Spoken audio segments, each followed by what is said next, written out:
Hello everyone, welcome to another video. A few days ago I paid £170 for this broken PlayStation 5 with a controller in the box with all of the original packaging. It's the digital edition PlayStation 5 and apparently it was dropped from around about 2 feet. So hopefully we're going to fix it and hopefully I can get a PS5 for myself really cheap. I've just recently fixed a Xbox Series X which I managed to buy for £265. I'll leave a link in the top right hand corner to that one. But I also bought this one and they're going to be my own personal consoles if I can get it working. Before we get started though, I do want to tell you about today's sponsor, PCBWeight.com. Today's video is proudly sponsored by PCBWeight.com. PCBWeight is the industry leader in custom printed circuit boards, flexible printed circuit boards, and even CNC and 3D printing. Right now you can get 10% off all CNC and 3D printing and $5 off your first order for custom and flexible printed circuit boards. Personally, I've used PCBWay myself and I have to say that the level of service is second to none. The order process was quick and simple and turnaround time was literally 2 days. From personal experience as a beginner, the whole process was super quick and easy to understand. Simply upload the Gerber files and you're off to the races. Being in the industry for over 8 years, PCBWay definitely have the experience to deliver fast, high quality PCBs to get your next project started. PCBWay are also looking for new writers to join their creative team, and with rewards from $20 to $100, it can be quite tempting. Simply head over to the links in the video description to learn more. Now back to the video. Okay, so as you can see, this is a pretty beastly box. These are huge. So big, in fact, that I can't even fit it on my desk, literally. It's absolutely ridiculous. So while I'm unboxing this, if you are new to the channel and you like this type of content, then please hit the subscribe button and turn on the bell notifications, and that way you don't miss any future videos. So this was originally on Facebook. It was up for £170, and you know, I'm not going to grumble at that price. I've probably got more than that just on a donor board, you know, with the parts that I can take off it for the donor board. So yeah, it's definitely well worth the money, and the fact that this comes with all of the accessories and the controller as well, it is a pretty good price. You know, they're going for more than this on eBay, for say. So yeah. So basically, what happened with this was 2 people are involved in this. So this is actually a three-way transaction. And basically, the first person is Wayne from Wayne's Noob Repairs UK. He messaged me and told me that Chris from iFix Consoles had spotted this on Facebook, and the guy wanted £170 for it. So I had to send the money to Wayne because I didn't have Chris's bank details. So I sent it to Wayne, Wayne sent it to Chris. Chris gave the money in person to the seller and then forwarded this on to me. So yeah, I'll leave a link to Chris's and Wayne's channels in the video description. I highly recommend checking those guys out. Chris is really good at diagnostics and things like that, and he's a pretty good technician, even though he does fall off his chair quite a lot. So I'm surprised he hasn't dropped this, to be honest. But he's a really good technician. He's really good at fault finding, things like that. Highly recommend checking him out. Wayne is a self-proclaimed noob. Wayne from Wayne's Noob Repairs UK. Basically, Wayne is documenting his journey as he transitions from his current profession, which is IT, into a fully fledged console repair technician, and I think it's great what he's doing. He's not just doing consoles, he's actually doing quite a few things like iPads, laptops, that sort of stuff. But he's learning the micro soldering side of things, and it's pretty good. I'm going to put this on the floor, it's too big. Let's not drop it. There we go. Alright. I'm going to move the box out of the way. So, it's got everything with it. It's got the controller. We've got the... I think this is just looks like just a standard HDMI cable. Won't be using that. Cheap Poundland things. I've got my own high quality cables, so yeah, I won't be using that. But we've got a USB-C cable with the original charging cable, and we've got a power cord as well. Again, not really going to use that, to be honest. I'll probably use a better quality one than that. The ones that I use are really thick, and they can carry a lot of current. It's these ones here, so you can see the comparison on these. See the difference. These are the ones that I use compared to these flat cables. These ones are crap. I really don't like these ones. So I use these ones, really high quality. And yeah, I'm not going to be using that. So we've got the controller. That alone is worth, you know, what, £40 used. So definitely well worth it. And then we've got the original charge cable as well, so I'm not going to grumble at the price. But apparently this turns on for a couple of seconds and then turns off. So we'll see. HDMI port. It looks okay. A little bit split inside. The LAN port doesn't look straight, to be honest. Alright, well, we'll take a look when we get inside it. This is the first time I'm seeing this. I haven't actually seen it yet. Alright, let's have a look at the condition. A little bit dusty, as to be expected. Now, these smooth finish things on here, I'm not a fan of these. But, yeah, I mean, overall, it's in fairly good condition. But apparently it has been dropped. And, yeah, I can see a crack in the PlayStation logo there, as well as a smudge of some sort. I think it's a smudge. But I'm fine with that. I'm okay with that. Let's see what's happening with it. Alright, let's turn it on. Okay, so it goes off after 2 seconds. Let's see if it wants to try and power back on. Yes, it does, so I don't think it's going to be the disk drive. Alright. Sorry, not the disk drive, the power supply. It hasn't even got a disk drive, what am I thinking? Never mind. Okay, let's pop to the overhead cam and we'll take another look at this. Alright, excellent. We have the warranty sticker, which means it hasn't been messed with. That's good to know. So I don't think it's going to be the power supply because it does attempt to turn back on after it's shut itself down. So what I'm going to do is I'm going to open this up and I'll probably leave a lot of this on camera because, you know, I want to see the condition. I want to document the condition as well. Obviously, you know, I'm not going to be asking for money back or anything like that, but it's interesting for the video. This has been apparently dropped, so it's interesting for the video to see the condition of it. One unfortunate thing is I've misplaced a bag of screws and I needed to put a PS5 back together. So what I'm going to be doing on this one, I'm going to be attempting to get it working, but then I'm going to have to steal the screws and try and source some more for myself. Because I've got to put another PS5 back together to send back to a customer. And yeah, I don't know what I've done with the bag. It was a bag with some screws in, I just don't know what I've done with it. So I'm going to have to replace the screws with the screws out of this one, and then, yeah, it is what it is. Never mind. I know where the clamp is, I just can't find the bag for some reason. I'll probably put it in a box somewhere. So I'll probably get this working if I can, and then just literally leave it in bits until I get a replacement set of screws for myself. And one good thing is the fan connector hasn't ripped off. That is fairly common, I think. I've seen quite a few videos about it and I've done one myself, so I'm going to say it is fairly common.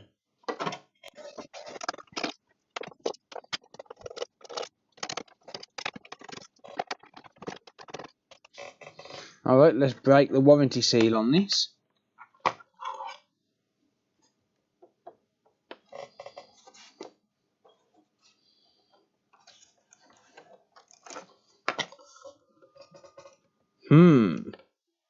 Naughty, naughty. It has been opened.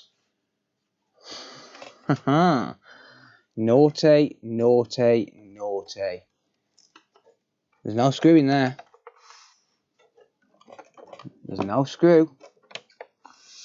It's been opened. Someone's lied. Just to be clear, Chris and Wayne haven't lied. This is a lying seller.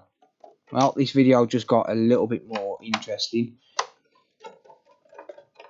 But that is pretty annoying, I'll be honest. Because that's been put back over there and removed to make it look like it's never been taken off. So they've used heat or something to remove it. Which is probably why it didn't go back to Sony. That screw is missing.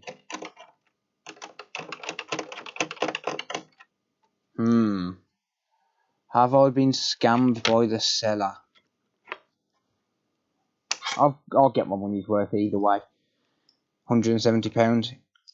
The controller is worth 40 at least.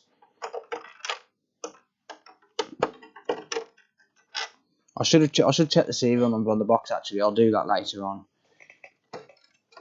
See if it's the correct box.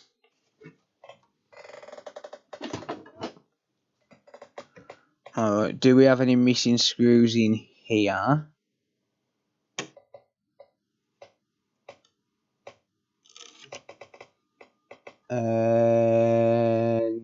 Nope, I don't think we do. Okay, fine.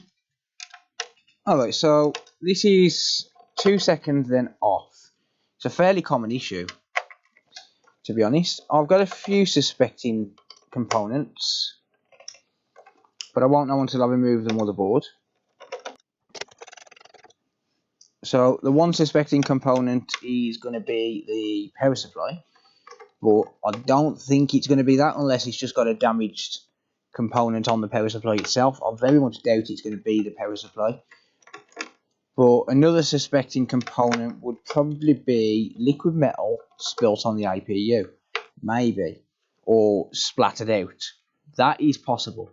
And in fact, I had one yesterday which had a little bit of liquid metal in between two capacitors on the APU, and it caused a 2-second blue light of death. So it could very well be that. Wouldn't it be great if it was? But it looks like I've definitely been lied to. You know, yeah, it has. It's been apart. Someone's definitely had this fully apart. Look at that. Yeah, that's definitely been taken apart. So they've gone further than the Wi-Fi antennas, which means they've probably taken this apart. But I was under the impression that it hadn't been taken apart and that it was all factory. And I believe that Chris and Wayne were as well. It's all good. I'll probably get £50 back for the case, let's be real. Like the housing, the mid-frame and things. So I'll get my money's worth out of it. And I get to do a video, which is great. Get some of that sponsor money. Thank you, PCBWay, once again for sponsoring this video. I appreciate it. Thank you for giving me free money. Alright, so I'm just going to fast forward through the rest of this bit and just pick it up when I'm lifting the plate off. It's a little bit time consuming.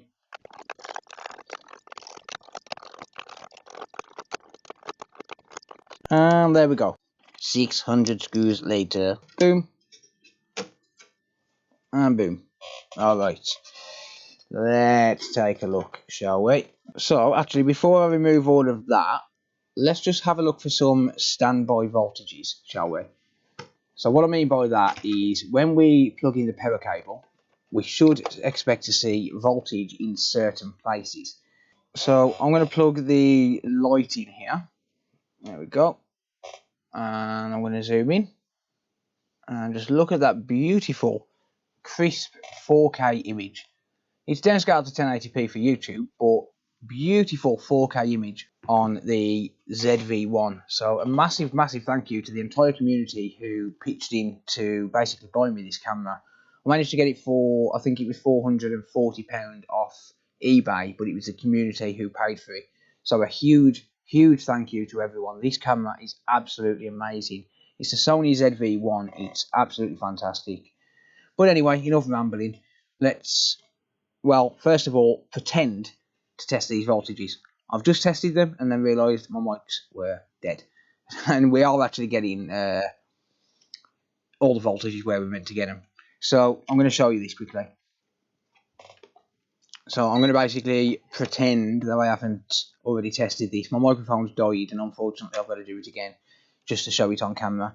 So basically we should be expecting certain voltages in certain places.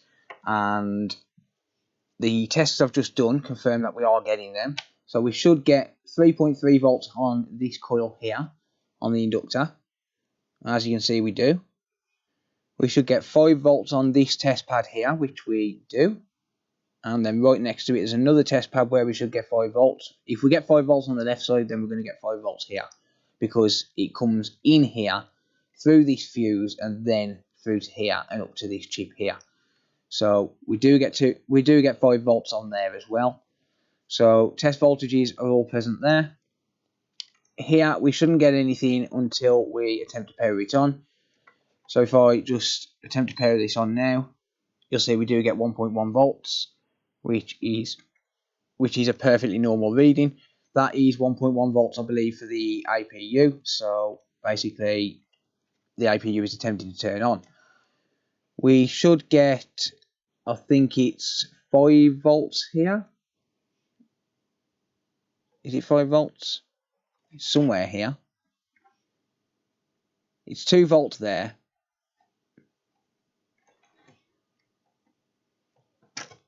Damn it. Yeah, 5 volts there. Okay, so that's all correct. Here we get, what is it? What was this here? 5 volts. Yeah, there we go. 5 volts there. And then we get nothing on this inductor until we attempt to turn it on. And then we get, I believe it's supposed to be 3.3 volts or 2 volts, something like that.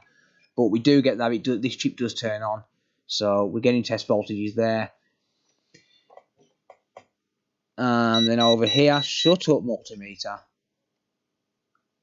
5 volts over here. As you can see, it's really, really dull, this screen is. It's hard to actually show on camera. 3.3 volts here. Correct. And then I'm not sure what we're meant to get here. I don't know if we're meant to get anything here or not. But basically, it's showing up fine there. Down here, we're supposed to get 12 volts. And we do. This is one that I didn't actually check. But we do get 12 volts there. And then over here, I'm not sure what we're meant to get. Let's just have a look if we get anything.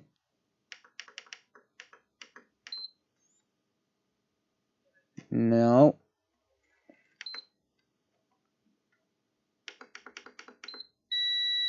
Ah, damn it, the multimeter turned off.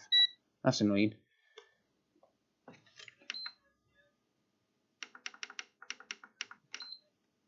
Alright, we don't get nothing there, but I'm not sure what we're meant to get there, to be honest with you. 0.3 volts. That's not right. 5 volts, okay, that is right. So it must have been discharging that cap there. Alright, we do get 12 volts here, which is to be expected because it does attempt to turn on. So we do get 12 there. And that's pretty much all I know. But there is one thing that I heard which was kind of interesting. So if I move this out of the way, I'm going to try and get this to come across on the audio. Whether it will or not, I don't know. But when I attempt to turn this on, not that time because it wasn't showing the light. This time it'll make a noise. Okay, it's not actually making that noise. It was making a hissing noise. I'm going to try and replicate it.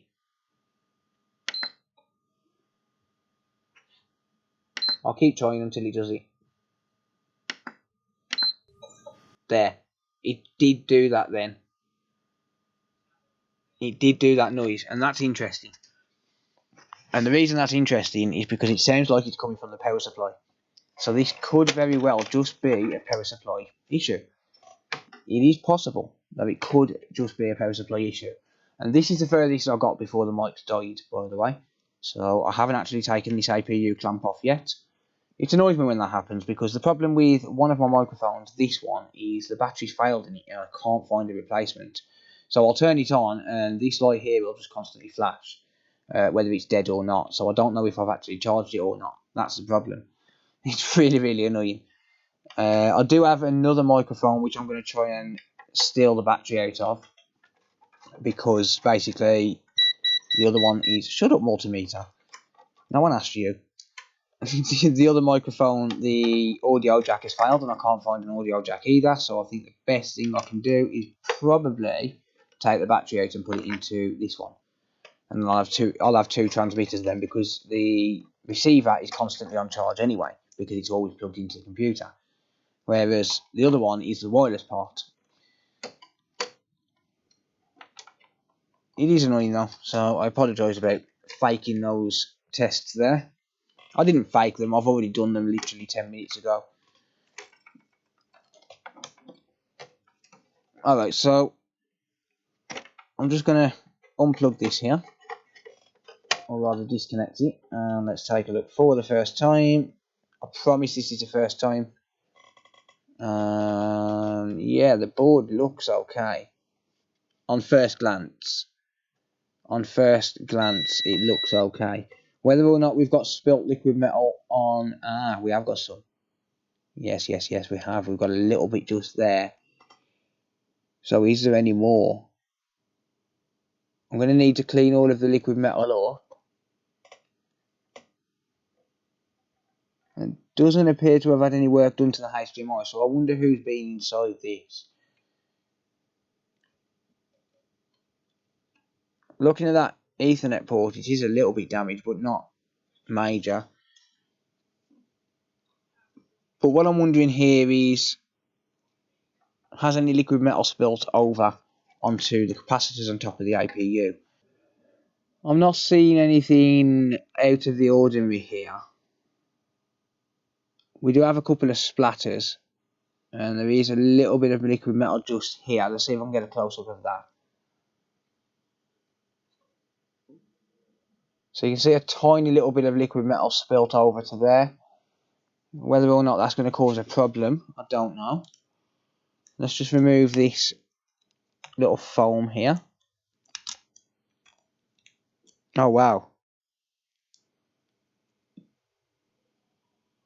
Wow, where's the cover gone? What the?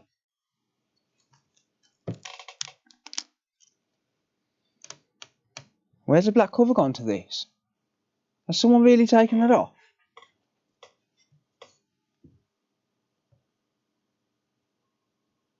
Please do not tell me someone's reflowed this APU.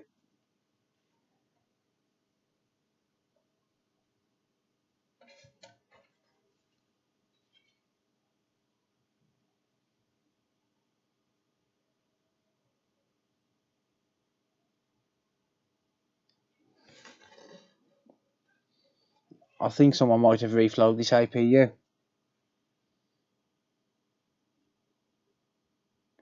I'm going to be honest, I think someone's reflowed the APU. Right, let me just get some of the liquid metal off. Yeah, this is annoying.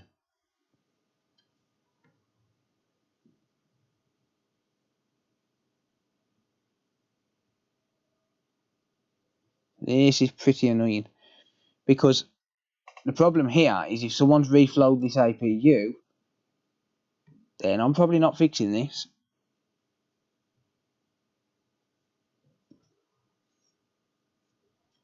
There's liquid metal there. I can't tell if it's flat or not.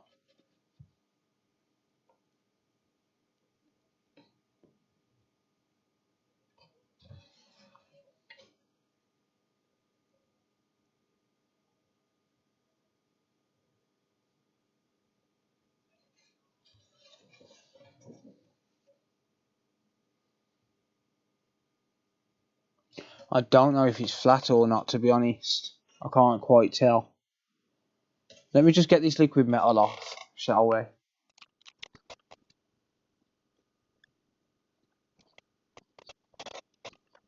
can't believe someone's taken the cover off this. This is completely exposed.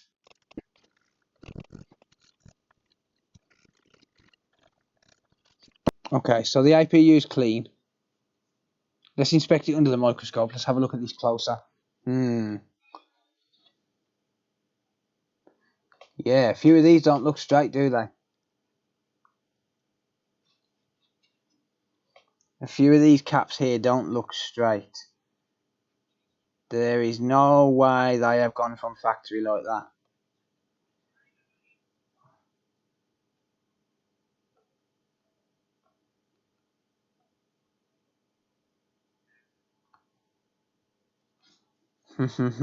Yeah, they haven't come from the factory like that. They're all, like, look at them.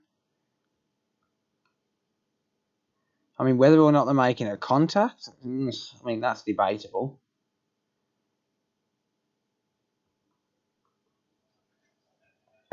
Yeah, there's no way. No way they have. They're not even making a look. They're not even making a contact. Look.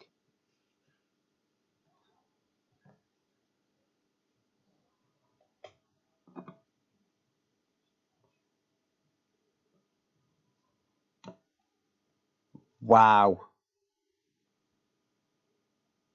How the...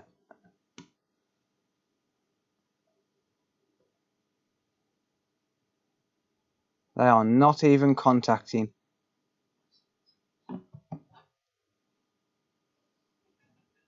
Right, I think that's probably come off the cotton swabs I've been using. How the...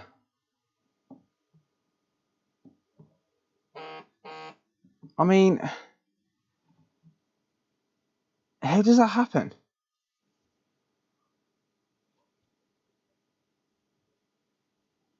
Look, that's not even on there.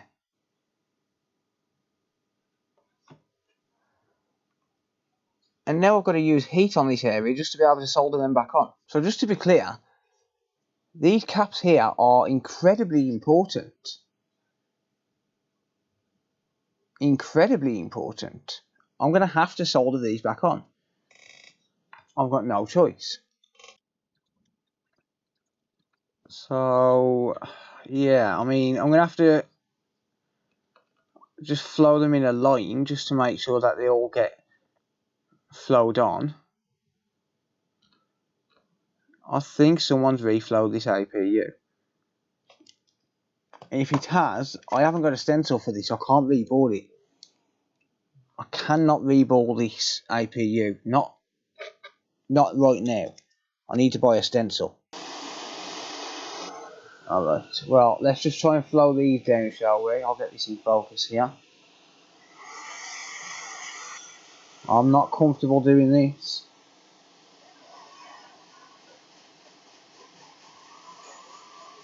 And there's liquid metal there as well, which looks like it's just popped from underneath.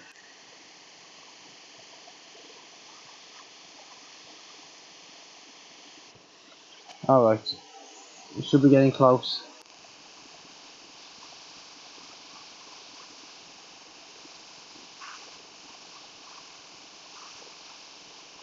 Alright, I need more flux on there. I'm not happy at having to do this, I'm not going to lie.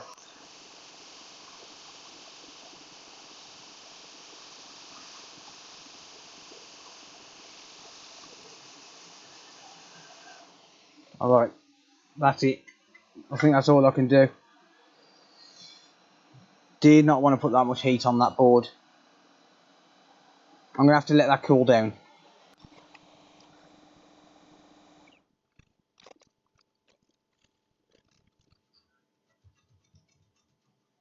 Alright, so I'm going to give this a really good clean now.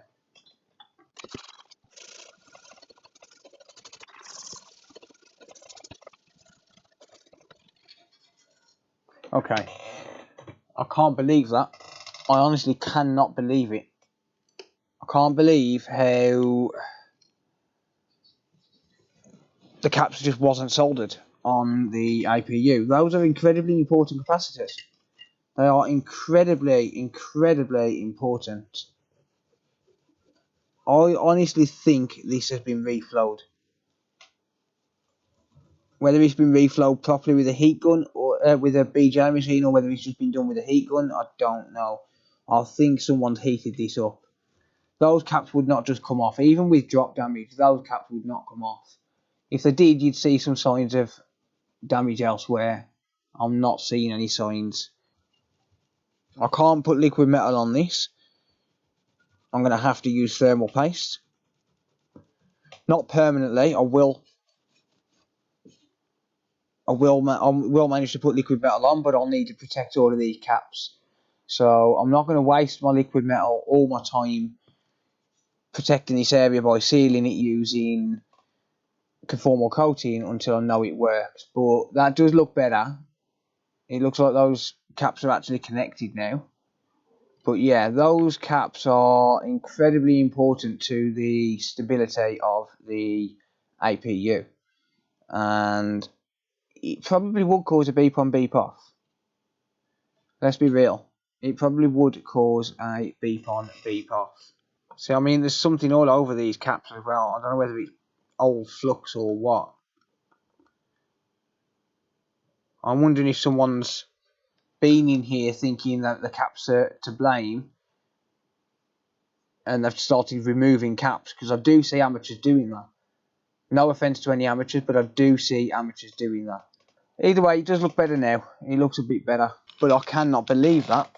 I cannot believe that those caps were literally desoldered from the board. It's ridiculous. I'm gonna move the board to one side. I need to get rid of this liquid metal from here now. I can't leave this on here. I am going to be a cheapskate and just gather it up though. I do reuse liquid metal. So I'm going to gather the majority up. I'm going to put it all into one puddle. This is an empty tube, by the way. But yeah, why not reuse liquid metal? It's perfectly fine to reuse it.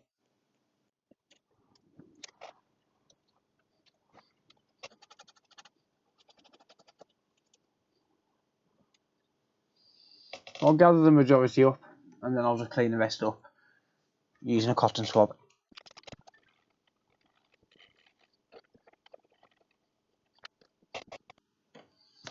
Okay, that's almost clean there. There we go. Beautiful. So I'm going to have to use thermal paste for now, unfortunately.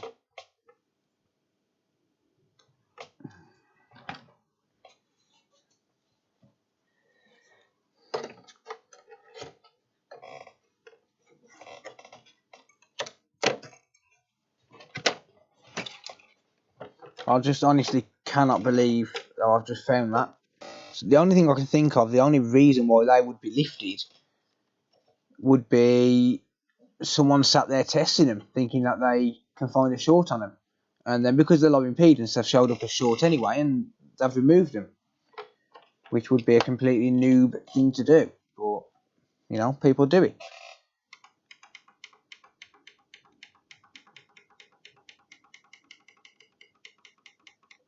Oh, it's not turning on at all.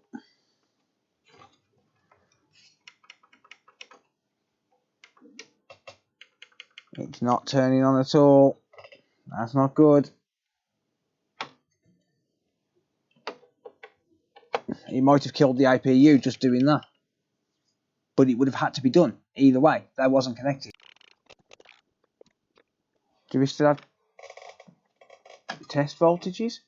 I think it might have just killed the board, which is going to be super annoying because this probably could have been fixed if someone hadn't been messing in that area. But I think I'm honestly wasting my time at this point. We get 12 volts.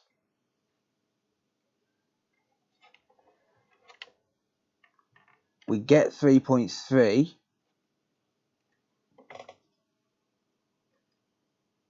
We get 5. 3.3.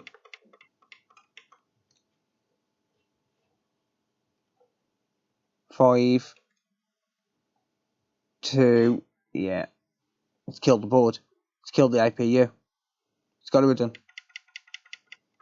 Wow, that's annoying. I think it's killed the APU.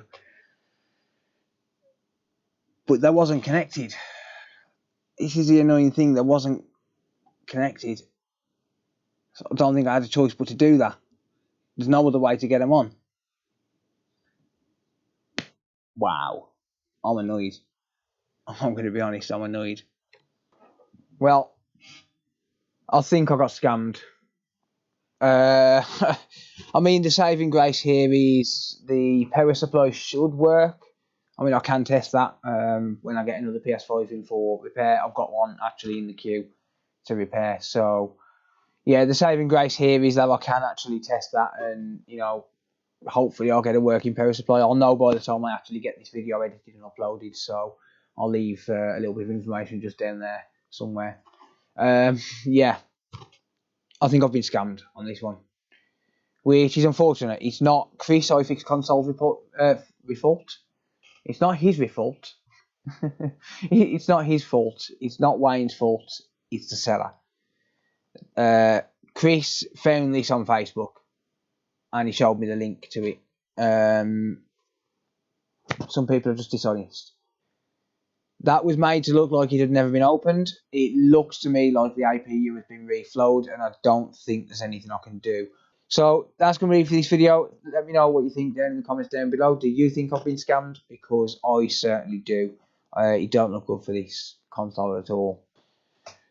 There's sometimes just nothing we can do about it, and it is unfortunate, but that's the way it is. Yeah, so let me know what you think down in the comments down below. Did I get scammed? My thoughts are possibly yes. It's definitely been worked on in the past, and I think that APU has been reflowed. So let me know what you think. It's always interesting to see what the community thinks and whether or not I got scammed or not. You know, it is what it is. I don't think I can do anything about it. Even if I did get scammed, then, you know, it's Facebook. It's not like I can get my money back. I paid in cash. And like I said, it's not Chris's or Wayne's fault because they were just acting as middlemen. They sent me the link. I asked them if I could buy it, and Chris did the good thing. And, you know, he actually went out and picked it up for me in person and then packaged it all up in another box. So we put that box into another box and sent it out. Yeah, so he was good enough to do that. Wayne was good enough to be a middleman when it come to transferring the funds. And then Chris obviously went and paid in cash. He went and paid the person in cash. So, yeah, never mind. It is what it is. I suppose we all have it sometime, especially when we're in this game. You know, we're going to get dishonest sellers and things like that. And there's nothing we can do about it. So let me know what you think down in the comments down below. If you do like this type of content, then be sure to hit the subscribe button and turn on the bell notifications so you don't miss any future videos.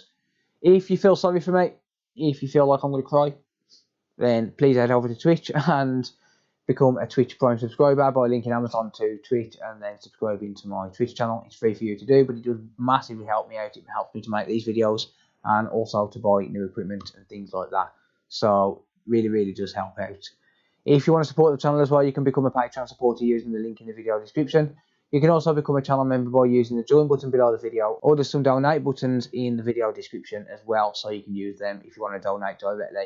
It all massively, massively helps, and I really do appreciate it. But that's going to be for this video. Thank you very much for watching, and until next time, I'll see you later. Bye for now.